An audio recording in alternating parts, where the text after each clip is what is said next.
This is Extra Paycheck Podcast, episode number 141.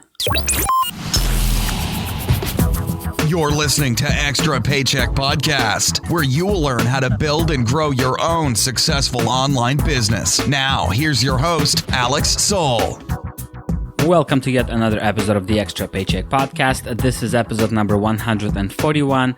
And before we jump into the actual episode, I would love to share some great news with you. So since just a few days ago, Extra Paycheck Podcast is finally officially available on Spotify. And if you're part of that 140 million users that use Spotify, you can now get this podcast on your favorite platform. Simply open up the app, search for Extra Paycheck Podcast, and make sure to follow it there, or go to extrapodcast.com/Spotify. Today on this show, I have a very special guest. His name is Stephen Kane, and he's the founder and CEO of FairClaims. FairClaims is a platform where you can resolve your small claim disputes online with legally enforceable results. Really interesting story, so enjoy today's episode. Hi, Stephen, and welcome to the Extra Paycheck Podcast. All right. Thanks for having me. Good to be here. Stephen, please tell us a little bit more about yourself and what is that you do as main business right now. The business is FairClaims. We resolve disputes online using settlement tools. I should say smart settlement tools, digital mediation, and digital arbitration. I'm a lawyer by background, but this is also my fifth business, and I've had a couple other startups in college and out of college. And as important as anything, for the perspective that shaped my view of the world, I'm an East Side LA kid that saw how most people live, which is vulnerable within a complex system they don't understand. And so that helped shape what we're doing with FairClaims. Our mission is about access to justice. Mm-hmm. That sounds very interesting. But, well, I would like to, first of all, hear more details on how it works and what exactly it is. Meaning, why would people use FairClaims instead of, going to court or trying to go the regular route, as we all know? Yeah, good question. Well, right now, depending on which study you look at, 80 to 90% of people who need an attorney or want an attorney can't afford one or get one. And so that's one reason. That's one problem we're trying to solve, is to make it easier for people to resolve disputes without even needing an attorney. But even for those who can have an attorney, or even in cases where you can go to a court yourself, like in small claims court, at least in the U.S., that's an option, and it is in a lot of other common law countries. There's still a lot of time involved. There's a big time sink. It's intimidating. You have to get in front of people. You have to wait a while for your money. You got to take time off work or being with your family to go in person. So there's still a lot of friction, even if you can resolve your dispute in court, or even if you hire an attorney. Cases may take a couple years and cost a lot of money. So right now we're focused on $25,000 and under cases, $25,000 and under. But either way, we're solving big problems for people. Mm-hmm. That's interesting. And Stephen, since I don't know anything about law pretty much, how does that work on a legal level? Like, what exactly are you? Because what you do, you guys are not a judge, right? You're not. So how does it work that the decision that you guys made that to solve the dispute, what makes it legal and what makes people respect the outcome of that decision that you make? Yeah, good question. So no, we're not a judge. We're not a court.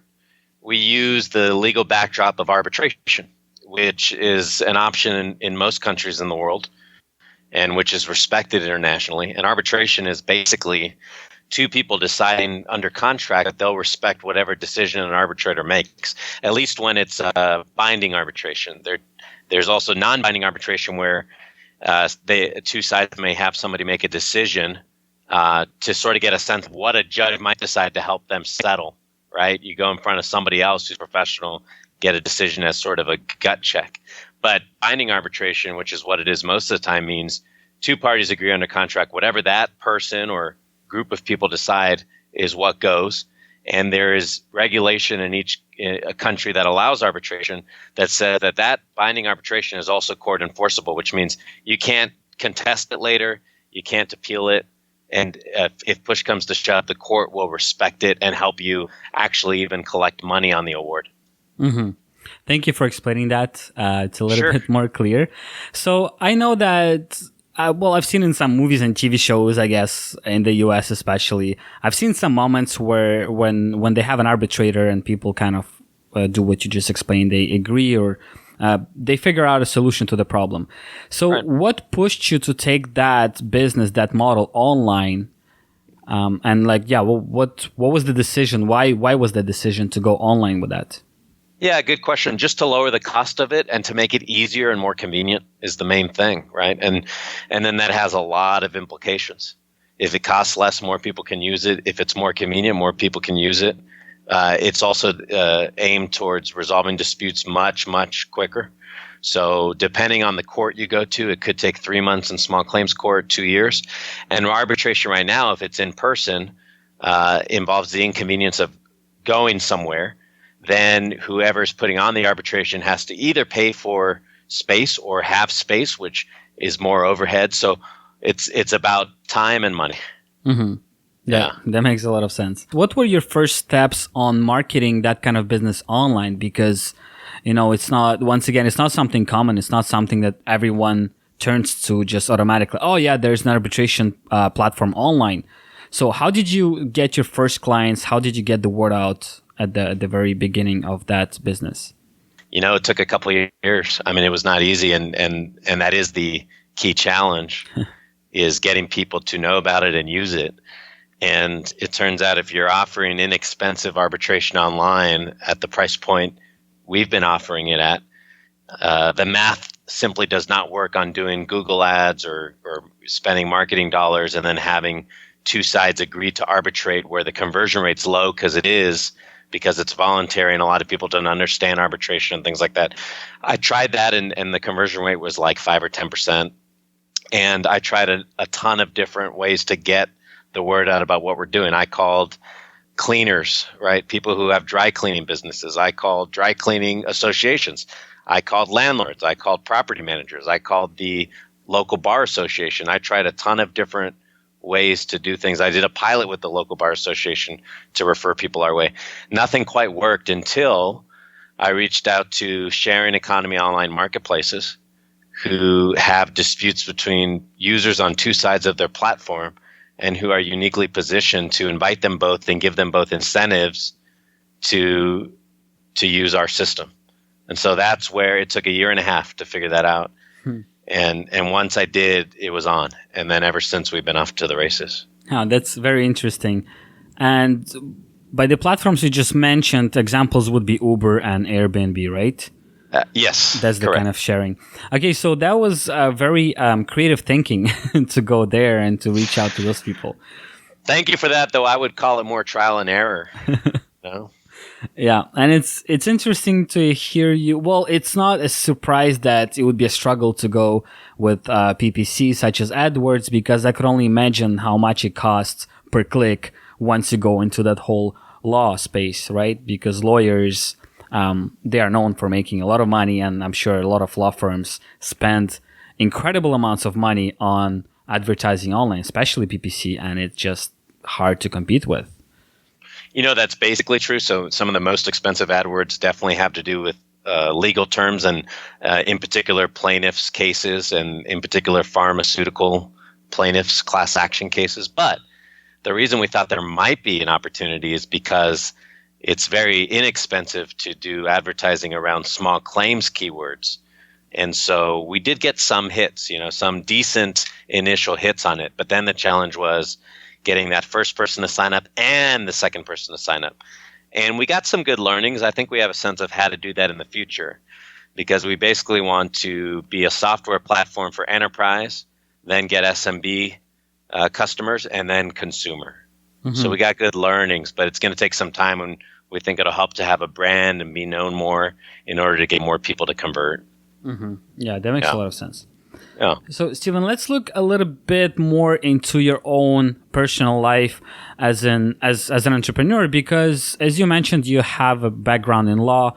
So, how did that transition happen from, let's say, working and building a career as having a job into actually starting a company and becoming an entrepreneur? Law school was more the departure for me because I was always wanting to be an entrepreneur. And That's all I've ever loved is that, and I love politics too. But in college, I started a .com. I went to Stanford between '96 and 2000 when everybody had a business, had a startup. So I did it in college and out of college, and for one of them, I raised $100,000, and we didn't make it, but we learned a ton, and it was a lot of fun, and it's the only thing I've ever enjoyed. I was a terrible employee because I didn't like what I was doing. It has to be, to me, either impossible or different or interesting. I think that's true with a lot of entrepreneurs to capture my attention at all. And so law school was more the departure, and it was sort of seeking refuge from being an entrepreneur when it's hard to fail. It hurts. It's really hard. And so I think I sought refuge in something safe. And also for personal reasons, there were people close to me that I saw impacted by the law. I saw how unfair the system was, and I wanted to go to law school for that reason. I think in retrospect, to understand the system as much as anything, but also to seek refuge. And the more I understood about the system, the more I was bothered by the system. And anyway, so that was really a departure. And then fast forward, I did a number of things in law and legal tech and sales and business development.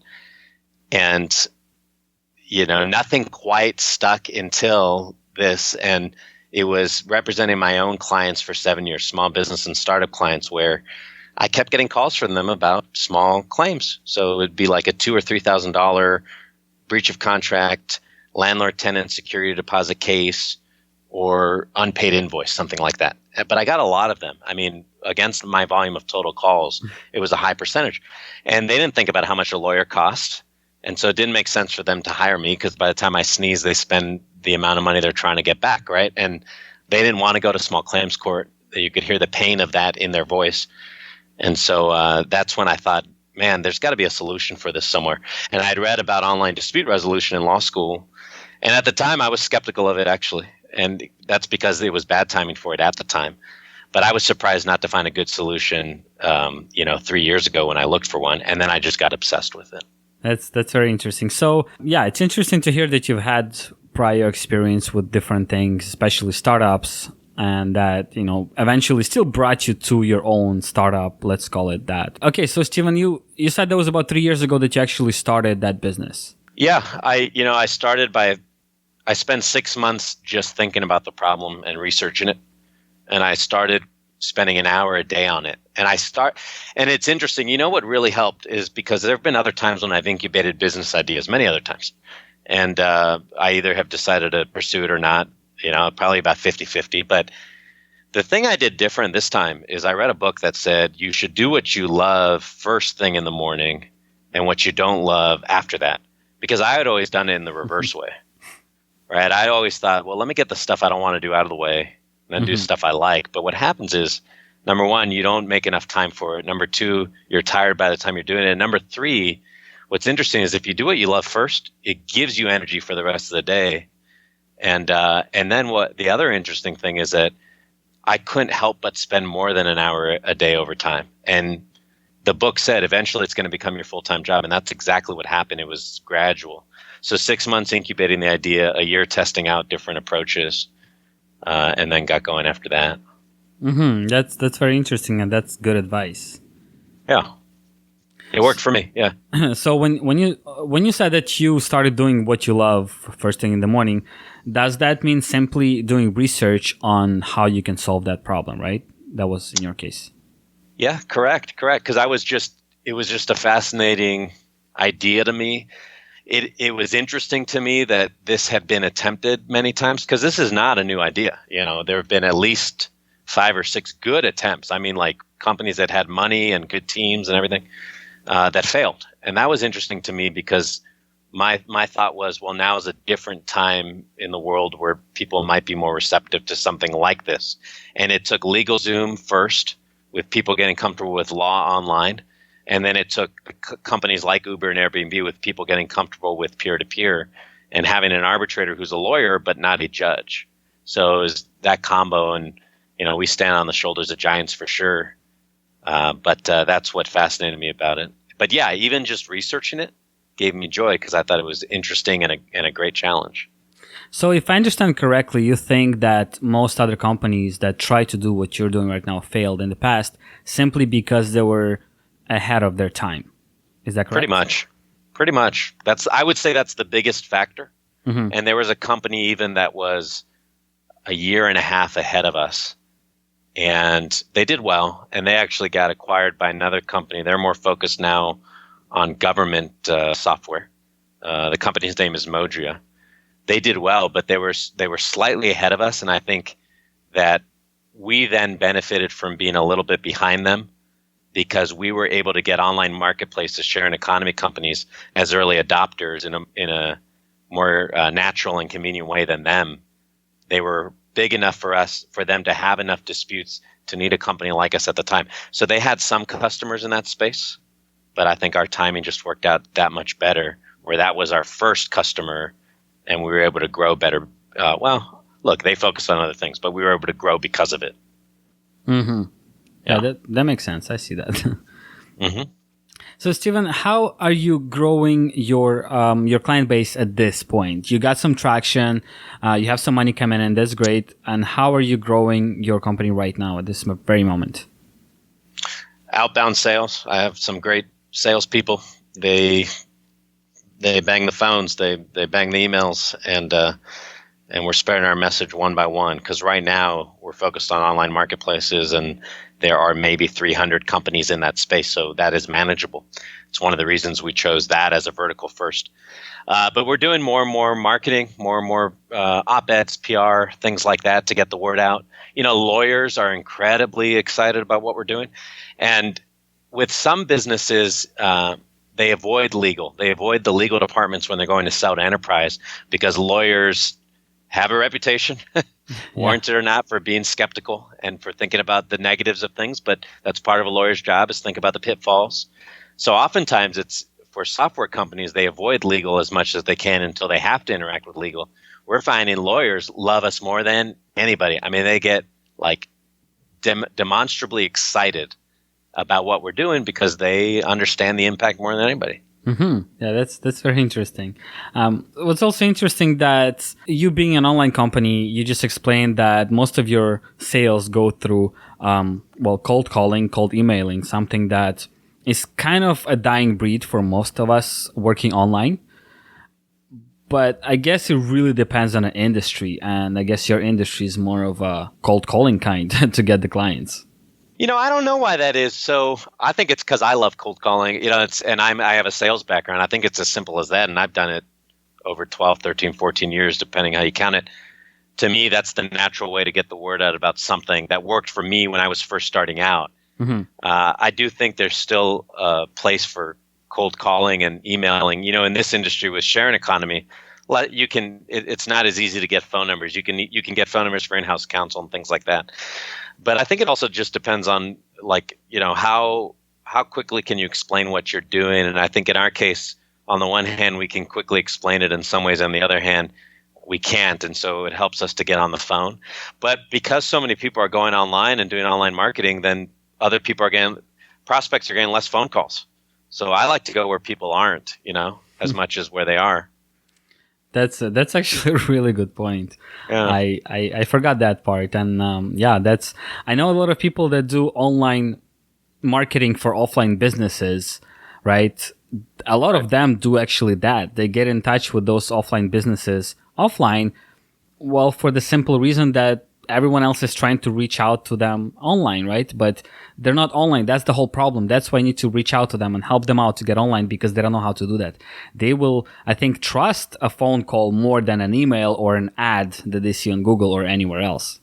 Yeah, people get a lot of email and they're inundated, and I think that's true. And you can still get through on email, but yeah, it costs more to do calls, but depending on who you are and your strategy, I think it could make sense. We also do events.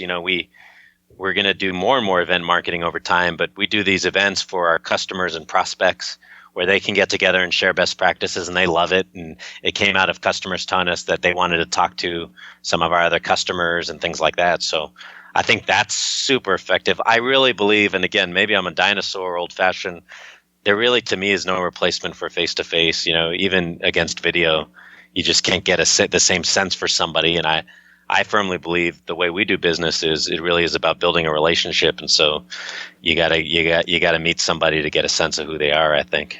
Mm-hmm. That's a good way to look at it, for sure. So Stephen, would you be able to share some numbers with us? Let's say, how many cases are you guys solving currently, and what's been your growth? We're growing fast. We've had thousands of cases through the platform, and more and more over time. We have over 20. We have a couple dozen enterprise customers. Most of our claims so far come through the customers who have been with us for over 6 months, most of them. And the reason for that is there are some learning curves involved. We're in their business process, so they're changing how they have done things, or adapting to something new, and that takes some time. They need to learn about, that we work with a lot of customer support reps who need to learn about arbitration, what it is, what they can use us for, spotting some legal issues perhaps, and then just we get in their workflow, and so that takes some time. Mm-hmm. Interesting. Yeah. And do you charge your clients by the case, or do they have to sign some kind of a contract that they will work with you for the next 6 months or 12 months or whatever? How does that work? We charge by the case for the pilot. So we'll do like a 2 or 3 month pilot with a new customer. And then after that, we'll put it into bucket pricing once we get a sense of their volume. And the reason is a lot of companies don't have a sense of what their volume would be for something like this, since it's a new approach. Mm-hmm. Yeah. Okay, so it's more of on a contract basis, that it's not, just we need a case, solve it now, and we'll pay you once it's done. It's more of a, we'll take care of you for the next that many months or that many cases, or...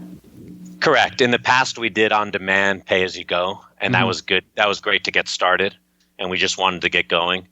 But now we're changing to more of a true SaaS model, monthly and annual pricing. Mm-hmm. Was that decision made because of the revenue goals, or was there a different reason for doing that? There are a lot of reasons for doing it. Part of it is simplicity. Like, we were spending too much time billing customers, and that adds up, right? And then part of it is giving us an incentive. If we get paid on a flat rate, and we do bucketed pricing on flat rate, then we have an incentive to get more efficient, really. We also have an incentive for quality because they're looking at certain metrics that their users are happy going through the process. So I wanted to give us as a company an incentive to settle more disputes quicker. Things like that, and then just the main thing, though, was predictable revenue. That was the main thing. And we're willing to give up, and we gave up some margin for the predictability. I also see why that could work for you as well. Yeah, just because when we were doing pay-as-you-go, you deal with seasonality at companies, for example. Yeah, totally. Sometimes they're busier than others, and it's, just for business planning purposes. Yeah. For us, Yeah, that's a great idea, and you have a better way of projecting your income, and you know how to reinvest it and what to expect from the future. Exactly. All right. Thank you for sharing this, Stephen. And another thing I wanted to ask you, so you're starting that company, you're building that company, you can't do that alone. You need people to work with you. How did you go about finding the people to work with you, and how did you go about hiring people to work for your company? This is going to sound like a commercial, and I don't have a personal stake in the company, but AngelList has been the best tool I've ever had. So we found our entire team through AngelList. Now we're using LinkedIn a little bit for recruiting, but I actually met my co-founder John through AngelList.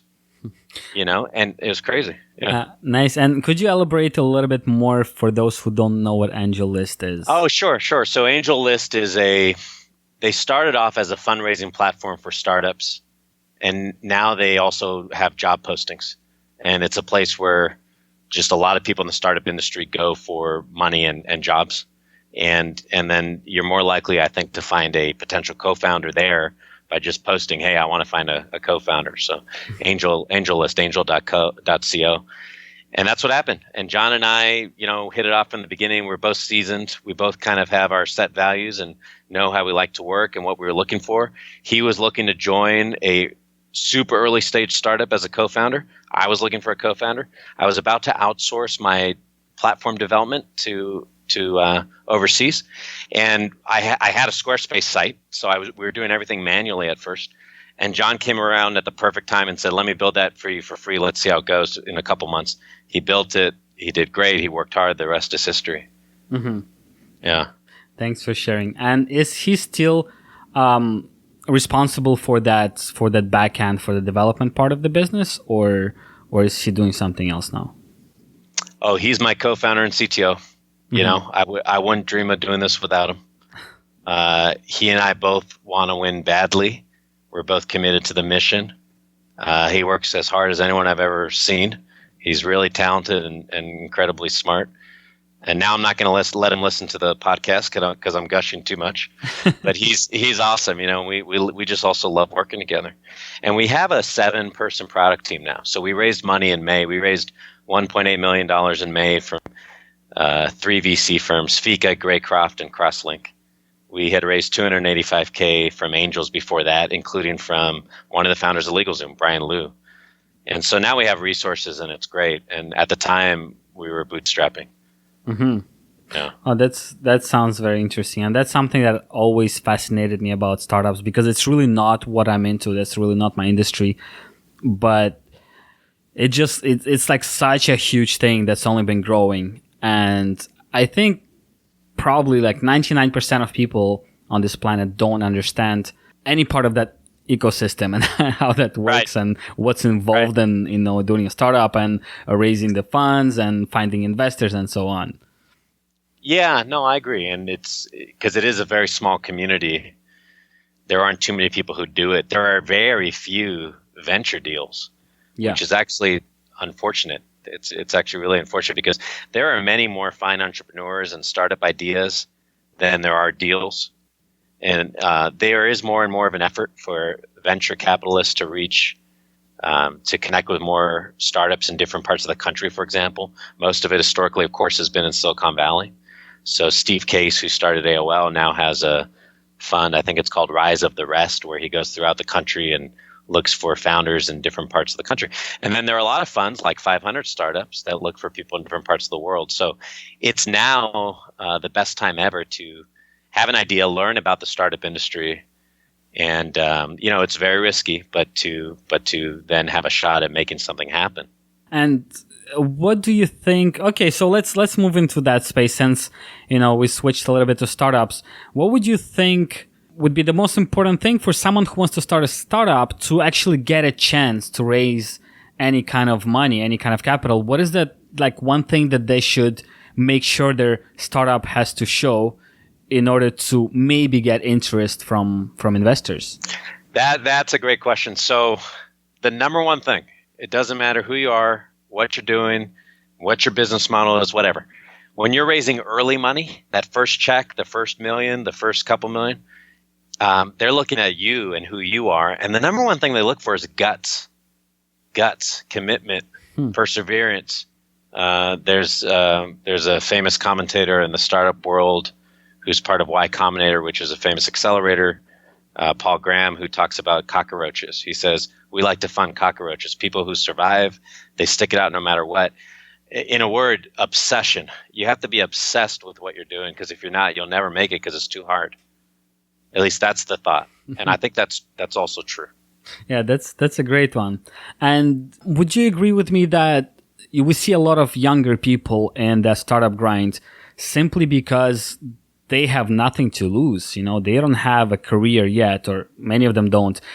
More importantly, they don't have a family to take care of, either kids or their own parents or whoever. They're just, they could eat ramen noodles and live, 10 people in a tiny apartment. So they fight hard for that, once again, because they have nothing to lose. Do you agree on that? It's interesting. I think you're right about nothing to lose in some ways, right? It's either people who have resources of some sort for some reason, and there are a lot of people who they'll plan to start a startup 5 years from now. They'll say, I want to do that, and I'm going to save money for the next 5 years so I can give myself 2 years to start a company. John did that. My co-founder did that. Mm-hmm. I know people here in downtown LA who've done that. And And that's one thing. So it's either nothing to lose or resources, either because you saved up money or because you were born rich. Okay, so there's some of that too.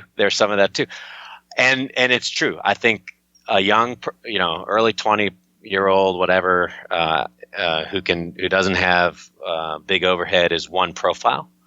But there are a lot of different profiles, especially nowadays, and especially with the new types of startups that are coming around in healthcare, in legal, in finance. These startups tend to require some more perspective, usually, not always. I mean, a lot of times it's like somebody built some great technology that happens to benefit one of these big old school industries. Other times it's somebody who's been in the industry and has insight. And I would just say, again, it's about your will to get it done no matter how you have to do it. Because you can work a full-time job and work on a startup on nights and weekends, right? Yeah. And get it to a point where then you could raise a little bit of money, right? So yes, that is one profile. But it was Steve Case again also who wrote an article about the third wave, what he calls the third wave of companies, which are these companies that are in these old school industries like healthcare, law, government, that require somebody who's actually more seasoned. And the media likes to portray like the Zuckerbergs, like the young. I mean, look, Mark Zuckerberg's incredible, right? Jeff Bezos, they're all incredible. They like to portray the young startup founder in the hoodie, but the average age of a startup founder is actually late 30s. Mm-hmm. Yeah, and so it's a bit of a perception thing.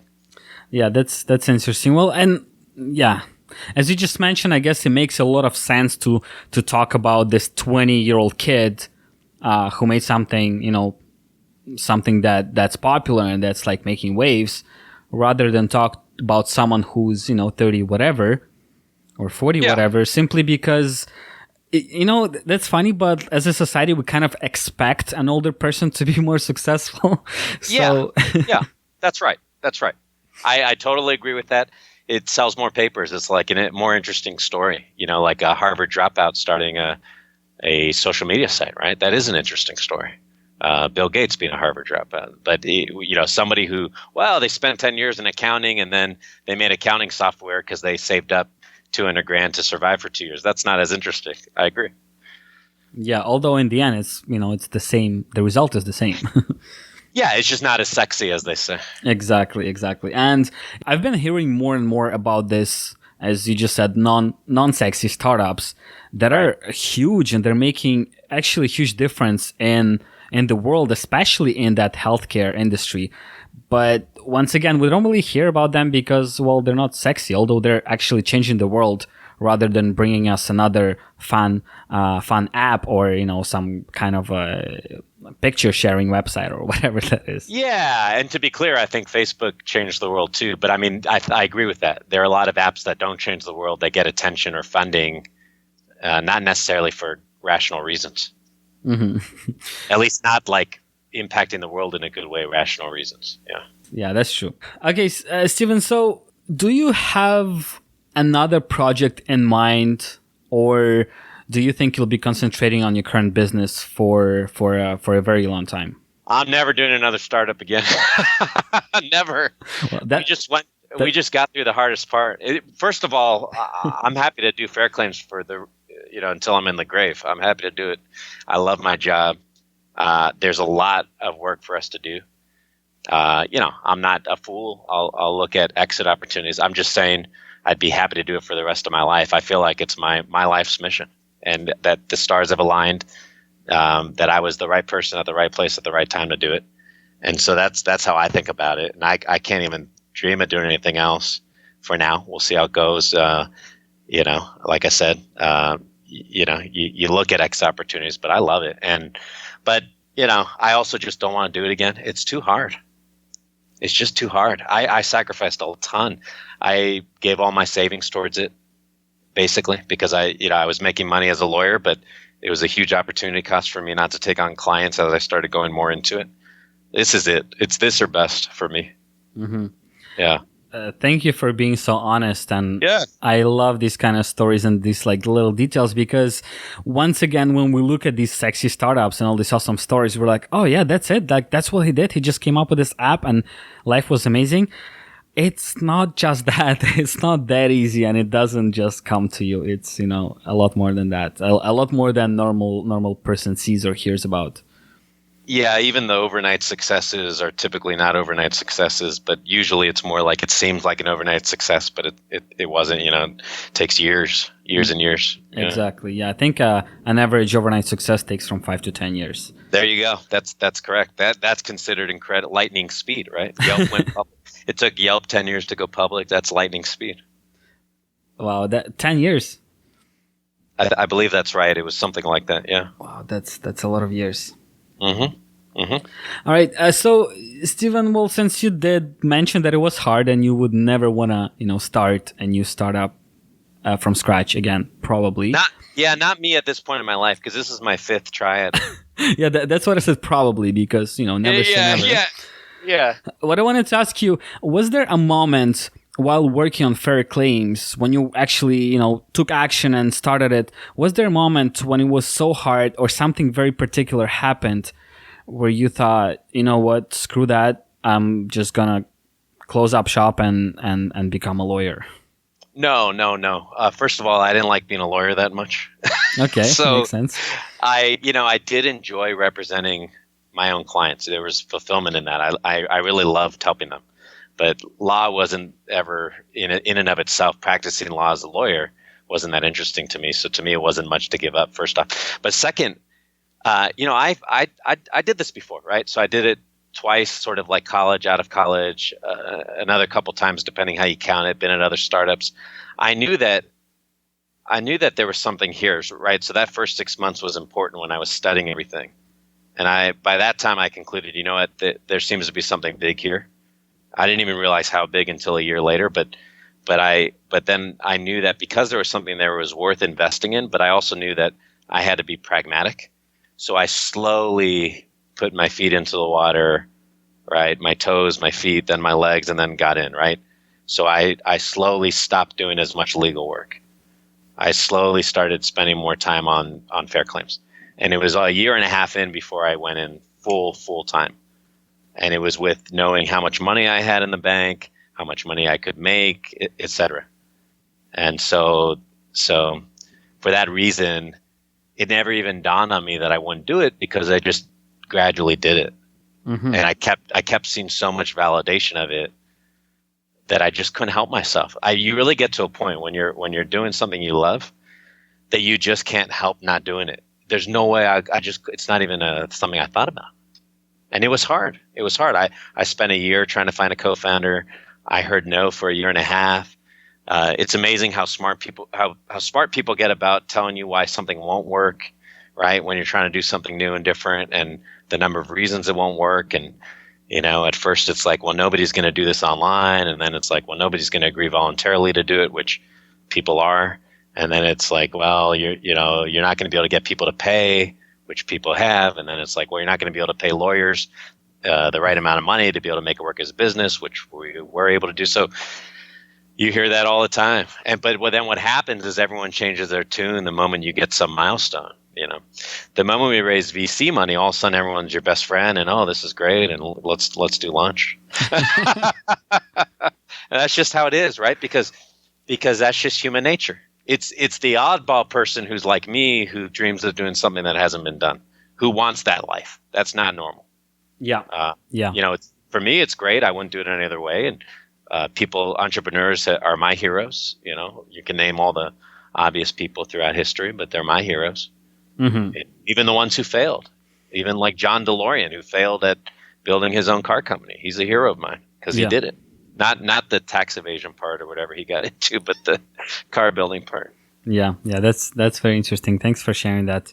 Yeah. And I remember also not telling anyone I knew for at least 6 months or maybe even a year that I quit an office job in order to, just start writing some blogs because I knew people wouldn't get it. It's not normal, as you said. It's not normal. That's it.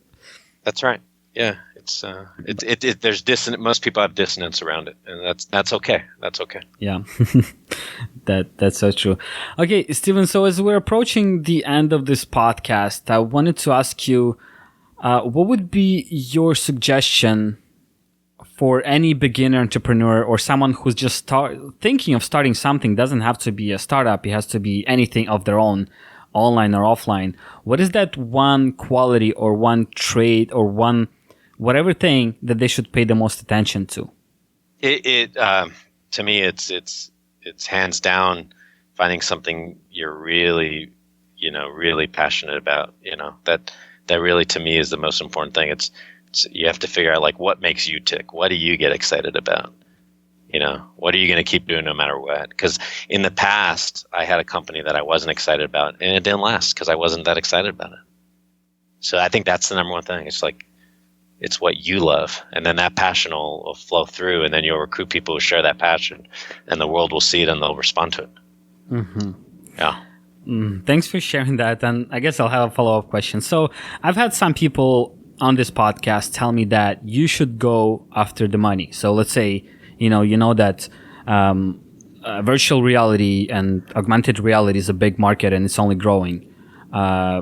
Something simple as drones, drones are becoming more and more popular, more and more affordable, and more people are using them. It's becoming a regular household item. So, anybody could use them. And there are just so many niches and examples that I could give of things that are becoming popular, becoming more normal and regular. Yeah, so some people on my podcast would tell me, like, screw your passion, don't do what you love doing. So drones are getting popular. We'll start a website that sells drones, and that's how you build a business. I guess you don't agree with that statement. Well, no, I do agree with that if the goal is to make money, right? So, like, my goal here was never to make a lot of money. Like, I wanted to make enough money where I could, like, live and have a nest egg and be financially independent. Money does not make me tick. There are things I definitely want to buy. There are toys I want to buy. I want to buy an old Pontiac GTO. Mm-hmm. I want to have, I would like to have a mansion in Malibu. That would be nice. I don't need it. Mm-hmm. It's not what excites me, but it would be nice. So I didn't sit down and say, how am I going to make $1 billion? I fell in love, I guess, with something. I got obsessed with it. And so I think, to me, that's the more important thing that makes me feel more alive. And it just so happens that we're sitting on a $500 billion market. Yeah. It just so happens. But if your goal is to make money, then follow the heat. Go start a drone company. Go start a machine learning company, whatever. Absolutely. So, well, I guess what I could take from that is that, it still comes to the same advice. You said, do what you're the most passionate about. And I guess if you are the most passionate about making money, then you don't really care about the market because, There you go. See, it still goes back to passion.